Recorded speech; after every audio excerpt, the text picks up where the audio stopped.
Welcome to Serenity Wealth Now with Chris Cooper. This is not your typical financial radio show.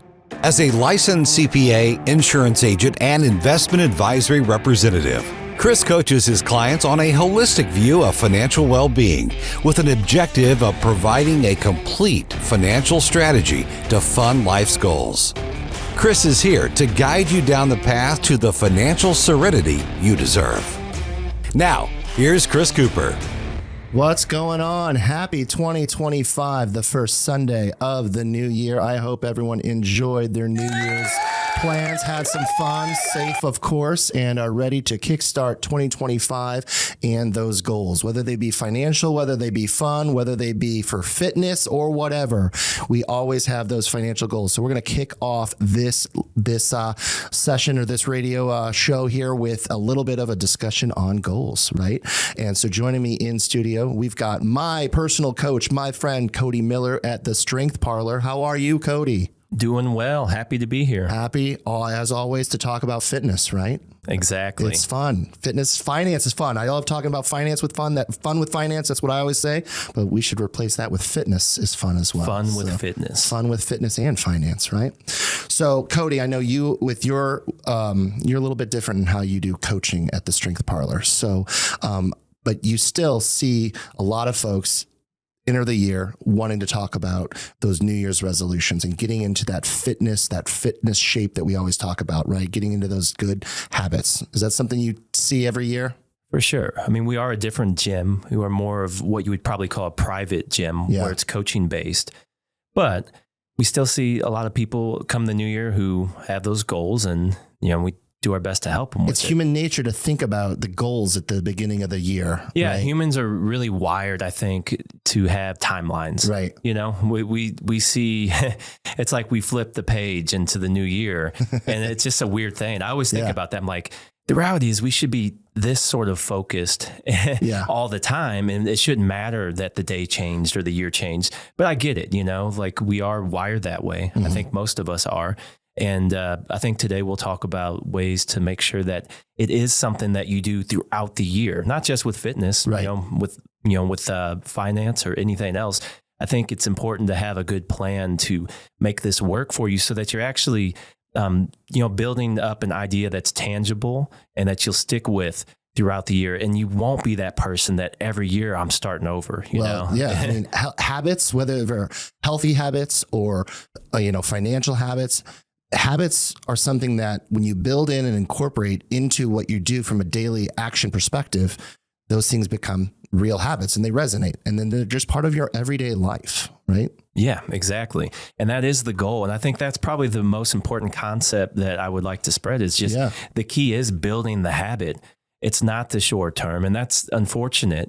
Stuff like this doesn't happen overnight. So there is no quick win. Month. Like I can't just come in and you help me lose 20 pounds in a week. And so you totally could, right? You've heard of it. You've seen it. I completely eliminated this macronutrient or this food, or I went crazy on the sauna and cardio for this amount of time. And I did lose this amount of weight so fast. But what happens? They rarely keep it off because the actual habit building didn't take place. Right. Anybody can grin and bear it for a month or 3 months, Yeah. But if you're just grinning and bearing it because it's just a checklist, you're just marking it off, that only lasts so long, know? And I think that is the unfortunate reality that most people face with any sort of goal, not just fitness, is any of us can do something like that for a short period of time. But actually spending the time, which means actually taking longer, to accomplish what you want to, it's actually going to help you maintain that. It's actually going to create the habit so that you do maintain it. Well, it's funny because last time I was on NewsTalk on Vic's show, Vic Porcelli's show in the morning, one of the listeners actually messaged in saying, I hate talking about finance. And we tend to put those things off. And part of it, I think, is all that stress that comes with that unknown. But I encourage people to talk openly, right? To talk openly, think about it long-term, think about it in a progression, in a step. It doesn't have a beginning. It doesn't have an end. It is always fluent. And it's part of just living that day-to-day philosophy, right? And I think that's what I like about what you preach at the Strength Parlor for sure. Yeah, that's a good point. I mean, again, human nature, there really isn't an end goal. How many people have accomplish what they set out to accomplish, whether it be with wealth or, fitness or body composition, and they're never happy. Right. Like we're never happy. Yeah. I speak this all the time. You look on Instagram or in a magazine and find the person that you just completely love their body. Even if it's, especially guys, like, you got one, but you'll never talk about it. But, you're looking at them, you're like admiring, and you're like, oh man, I really want those abs, but I can't get abs, Cody. I'm sorry. Maybe that's because it's not a goal of mine. I like to drink a little beer every now and then. I think it's because it's not a big enough goal. Fair enough. I think you could do it, but it has to be a big enough goal. And that's kind of, I'm okay. But even if you did, and if that was your biggest goal and you got there, I guarantee you would still find a flaw. Of course. We're wired that way. No, I want dad bod with, a little bit more burliness. That's a look right now. I mean, isn't there like a music genre called like dad rock now or something? Yeah, well, I probably listen to it. It's probably my station. I don't know what that entails. I'm okay with it. I think it's like Motley Crue and stuff. Is it? I think so. Oh, well, I mean, Def Leppard. If that's dad rock, I'm okay. We could work out to that. I think it's fine. We're okay. I mean, the dad bod is nice. I mean, you don't have to work as hard to get a dad bod compared to, Well, baby steps, right? You start small and you get the bigger goals along the way. Yeah, and that is true. I think the key is to have a plan. And I think that's one of the things that I like about what your approach is. Really, everything you do is trying to get the guidance and the coaching that you guys provide with tools to give you a plan for success. Right. And that's the thing. That's why we don't say that we're personal trainers. And that's why you say you coach people with their investments. Yeah. It's coaching, because to me, my goal, with our mantra, it's educate, strengthen, empower. And strength, you see the gym name, the Strength Parlor, and you would think that we're a powerlifting gym. You remember that is far from the case. No, we talk about this all the time. I'm probably the biggest meathead out there in the gym. And I'm not really that much of a meathead. I mean, we have every age from 8 till 80 or more, actually 90. And, every demographic you can think of. And sure, some of it is strength training. Strength training is important, but there's a lot of aerobic work and there's body composition emphasis with the nutrition and all that. But, we try to empower people by educating them. Right. And I have no fear of over educating somebody. Some people are that way. Businesses are that way. Like, I'm not going to share everything I know because then I don't have the business no more. Right. Like they don't need me. No, that's not the case. Like, and if it was, I wouldn't care. Just bring me more people. I want to help more people. You want to help more people. That's it. We're trying to serve people, and true value and true wealth. If that's another term that can be more than just money, is actually serving and helping people, 100%. And so, I want people to learn the tools that they need to get there and then sustain it. Same thing with finance. And you have to meet people where they're at. And I know that's exactly what you do, because you work with me on it too, Well, it's key, because you really want to have that relationship. And you said it perfectly. Being able to help others and is the biggest compliment I can get. Like when I educate folks and they say, oh, hey, you really need to talk to this person. Like, both of us consider our businesses part of a family type of an atmosphere. And I love it. We call it the Serenity Wealth family. You do similar things with the Strength Parlor. And that creates that sense of community that really makes completing goals that much easier and stronger too, because they have that ability to transcend just 1 year. Right. We put these timelines on things. It's easy with the 2024 countdown and all this other stuff. Right. Can't believe 2025 now. It's weird. But that's kind of how we set ourselves up. And really, it's building those better habits in from a lifestyle perspective. Yep. Yeah, exactly. Meeting people where they're at, not overwhelming them, starting with the simple stuff. And so give me simple stuff. Give me an example. What's simple stuff? How do you start? Okay. So it obviously depends on the goal. Yeah. But something that we talked about a little bit before this was most of us are familiar with SMART goals. Yeah. Specific, measurable, attainable, realistic, and time bound. Yep. That's what that stands for. Yeah. And they're great.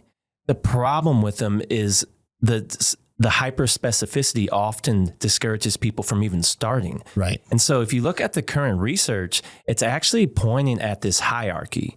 And this hierarchy at the top of it, they call it superordinate goals.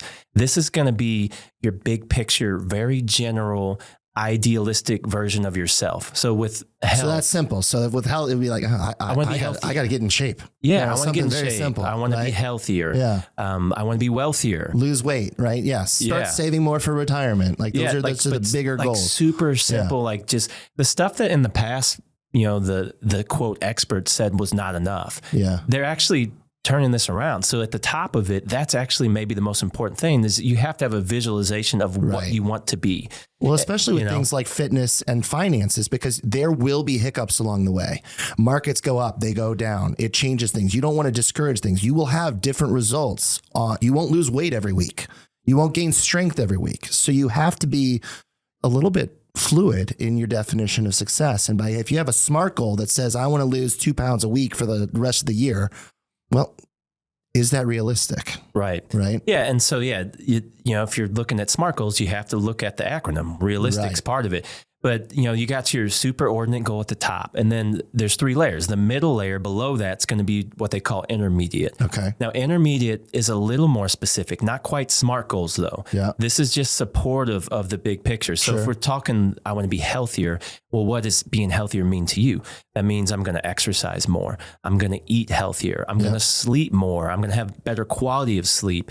All of that stuff. With wealth, I'm going to make more money. I'm going to spend less money. I'm going to invest more broadly. I'm going to whatever, but those, you're starting to get more specific. But you still in that situation have to have a little bit, it's still pretty high level still, right? I mean, it's not getting to the very 12,000 feet above or whatever. Yeah, there you go. Yeah, and so below that is where you get into more of your SMART goals, and that's the subordinate. Mm-hmm. So the base is subordinate, and that's when you take each of those. If you think of this like a Venn diagram. Yeah. So you got a line. I love my Venn diagrams. Yeah, I know you do. So you're going to draw a line from each of these. So let's say we're talking about, health again. Yeah. So we got a little circle that has a sleep in it. We got a little circle that says diet, a little circle that says exercise. Well, if you draw a line from each of those, well, that's the bottom of this sort of pyramid. Right. And what you're going to do is you're going to say, okay, I am going to resistance train 2 times a week.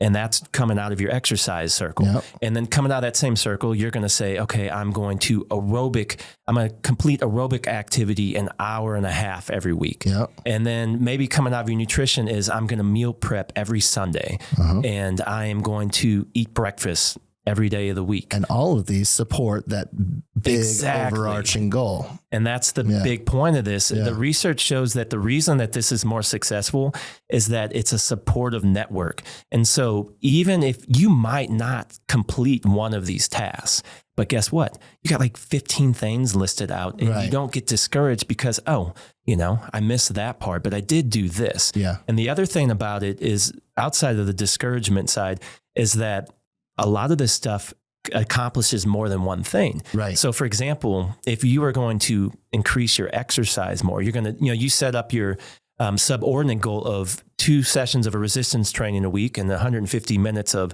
aerobic work a week. Well, guess what? That tends to help with sleep too, So that actually kills 2 birds with one stone. I sleep better after I've, done what I'm supposed to do at the gym. Right. So. And I'm sure that you could totally, and that would be kind of cool to include with this podcast. Like you create a goal hierarchy for wealth, just a simple one.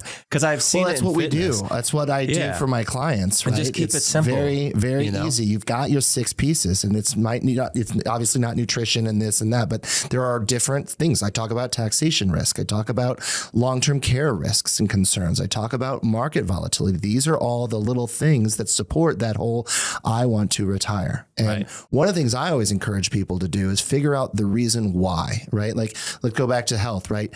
I want to lose weight we always try to put a time level together, right? But let's just say you want to lose weight or you want to get healthier. Why do you want to get healthier? And getting that main goal of why. I want to get healthier so that I can be able to play with my grandchildren or go do this really cool hike. Maybe you always wanted to hike the Grand Canyon or something. That's a little bit more in our mind. Like there's a reason behind it, you know? I always think about those kind of things. Like what's the real reason you want to do things? We call that underlying motivation. Yes. And if you don't have that, honestly, what I find a lot, I mean, weekly, we have nutrition check-ins, quarterly, we have little check-ins, like we have a system. And anytime somebody has the same goal for a very long time, some of it, and in fact, I'd say most of it, is the goal just wasn't big enough. Like it, and not necessarily like it wasn't big enough, but it just, there was no actual thought as to why. Like, why do you want to lose that much weight? Why do you want to look a certain way? Why do you need to make more money? Like, or why do you need to invest? Like, what is the big picture? And it has to be something that is emotional. Sure. Like, there has to be something emotional about it. Well, if it's emotional to it, it sticks. It sticks. You can't do it. Well, I want to lose weight because, my wife told me I need to. Yeah, exactly. That's not going to work. Yeah. And you got to have something that, when, the kids or the dogs kept you up all night, you got to bed late already and you didn't sleep well, but you to stick to your plan, you got to still get up early anyway and make it happen. What is going to actually drive that? And if the goal doesn't drive a situation like that, I don't think that you have the right goal, or the goal wasn't thought out enough. So you need to create these layers like I was talking about. The motivational factor behind it makes a lot of sense. Yeah. So I know in a lot of gyms do a lot of advertising and get real busy this time of year. Do you see a huge influx in what you do? Actually, no. Yeah. So, and we kind of part of it, I think, is the reasons why, because that's what we're talking about here today too. Right. I mean, we're very much a coaching based gym. We do have an open membership where people pay and just use the gym. Sure. But it's very limited. You're not going to go to our gym and fight over equipment. Just put it that way, even in New Year, because it's a very niche thing. Like, it's a coaching based thing, and you have to be wanting what we do. And, and what we do is we coach nutrition so deeply that it gets into actually knowing that person, because we know that our eating habits are more than just, a decision. It's biopsychosocial. It has a lot to do with your emotions and your psychology and your sociology and everything else.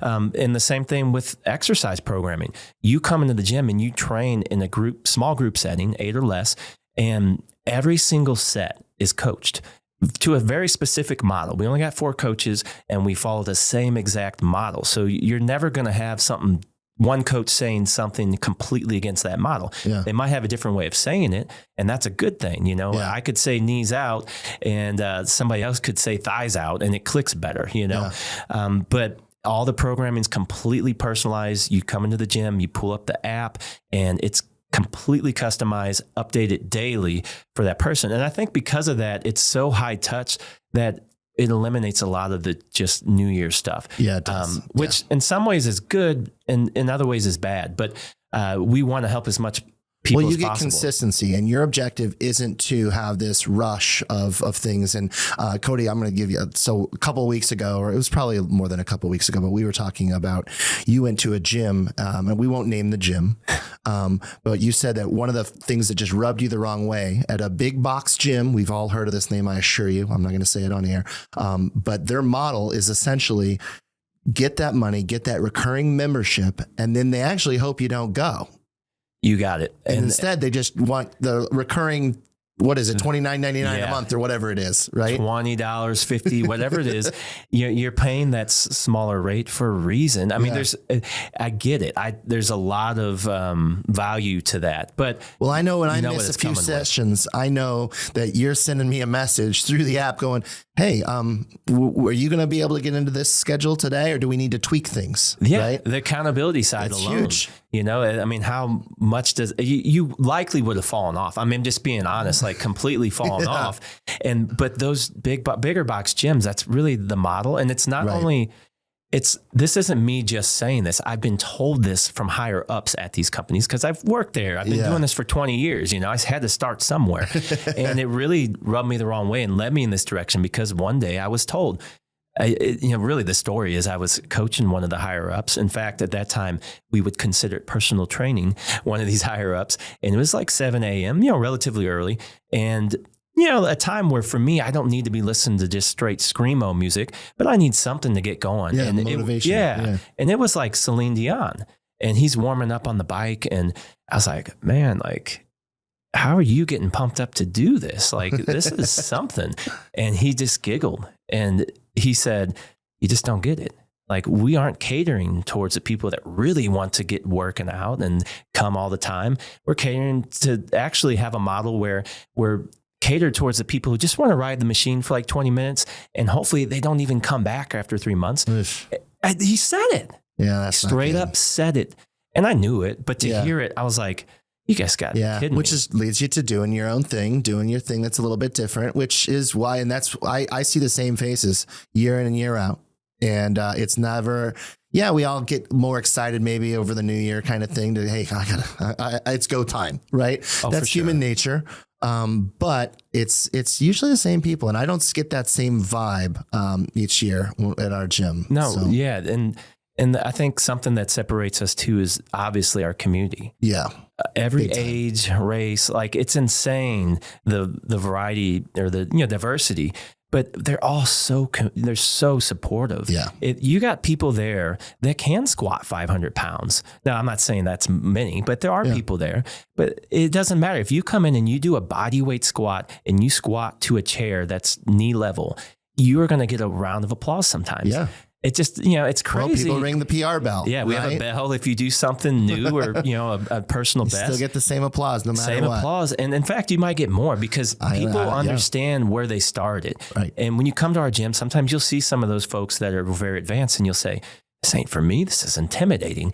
And then you find out that, she's 79 now. She started when she was 70 and she couldn't even squat her body weight. Yeah. And now she squats 200 pounds. Yeah. Like it's insane, what some of these people can do. In fact, all of them, but the community is so tight knit and it is such a family vibe. And, really it's special. And, you're not going to have any sort of, I do things wrong. Like I'm being honest as a business owner, everything I was taught that was like the businessy way to do it, 90% of it I don't do because morally I just never bought into it. Well, but most of the people that I know and that I work with that are business owners, you find that thing that works for you. You build in what works for you. Yeah, and quite frankly, it's the niche that makes sense and you support that and you cater to that. You build that and you get the right people in. Yeah. And that we have to love what we do. That's another thing with human nature. Love what you do. Don't just do it just because. You've got to enjoy what you do. Life's too short. Exactly. So we have to enjoy it. And I think that that's part of really what we build into it as well. So there's always goals that we want to talk about with whatever your case is over the New Year's time frame. I think what we would encourage listeners to do is focus on that big picture. Focus on making sure that it stays relevant and it stays with the reasons why. A high motivating factor. Be consistent along the way. You will have failures, but I think the statistics say most New Year's resolutions are done by like Valentine's Day or something ridiculous. Like it's terrible. It shouldn't be the case. Yep, that's exactly right.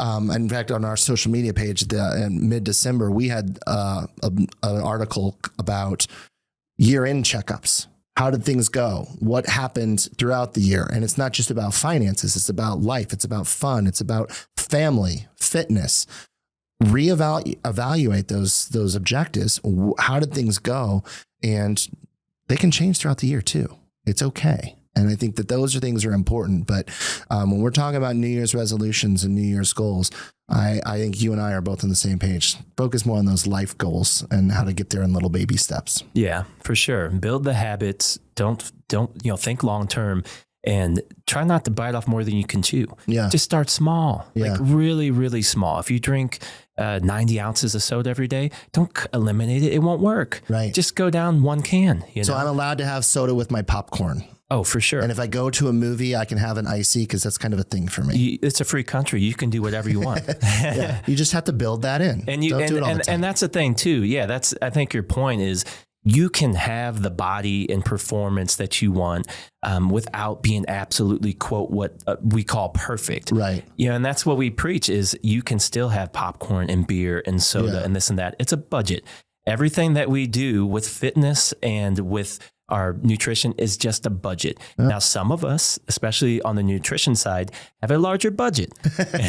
Meaning that, they have a faster metabolism, they exercise more, whatever, they can take more calories in. I like this fitness and finance. We have budget conversation. Exactly. Here. It's nice. It's the same thing. It really is. It is. It is. And some of us have a smaller budget, and it stinks. Some of that, and in fact, almost all of that is genetic. It was just luck of the draw. You do not have you're actually very efficient with your calories. And that sounds good, but it's actually a bad thing if you like to eat, meaning that you need less calories to run your body. And as somebody that's actually, inefficient, they need a ton of calories, and they can get away with eating more. Right. And I think of this all the time because there is a correlation or a relationship that's similar to finances, but it really is just a budget. Sure, you should eat enough protein and you should eat enough fiber, and you should try to, do what you can with your vegetables and your fruit and all that. But at the end of the day, if you're getting all the nutrients in that you need, it just becomes a budget. If your goal is to maintain, well, then you have only as much calories left over that keeps you from tipping over. Right. If your goal is to gain weight, then you can eat a little bit above that threshold. Yeah. If your goal is to lose weight, then those extra calories have to be lower. But that doesn't mean you have to eliminate them. You don't have to eliminate anything. It just depends on what you're trying to achieve. Exactly. It has to be reasonable. Exactly. Don't expect like to be Arnold, finances, right? And Mr. Universe, like he had some discipline to reach those kind of levels and to do some of those, if you want to be in those competitions, you're going to have to make some sacrifices. So that goal had better be worth it, because their sacrifices are going to be significant. Like I'm not eating just rice and chicken, but I don't have the expectation of getting up there in the bikini thing and doing the flexing stuff. Right. That's not my goal. And so big reason why they do that is they like to have every variable controlled. Right. So if the more minimally it's processed and the more minimal the process of cooking it and everything, the more consistent it is, the less variety, it's easier to just control the whole system. Sure.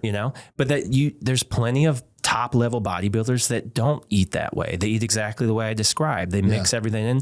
It takes a little more work to do that. I think that's the other piece of it. You can have some fun that way too. Yeah, you can have fun with it. Fun. Yeah. So one of the things that I think is fun that you bring to the table, and I like doing this too. I like doing education and I like doing events. I think events are so much fun.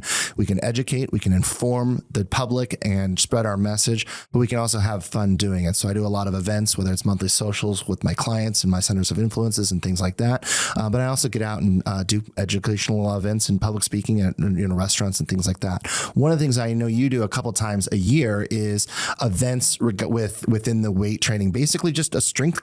I hate to say competition, but that's kind of what it is. But yours are a little bit different, I feel, because it's almost a personal competition as well. Yeah. Yeah. And these are more fun competitions than actual competitions. And the only, basically what it comes down to is every October we host an event where everybody deadlifts. They pick the bar up. And the reason we pick that one is because your grandma, who has very little experience, could pick up a barbell. We have a barbell that's made out of aluminum that weighs 5 pounds, so anybody can do it. That's one of those lifts that anybody can do it.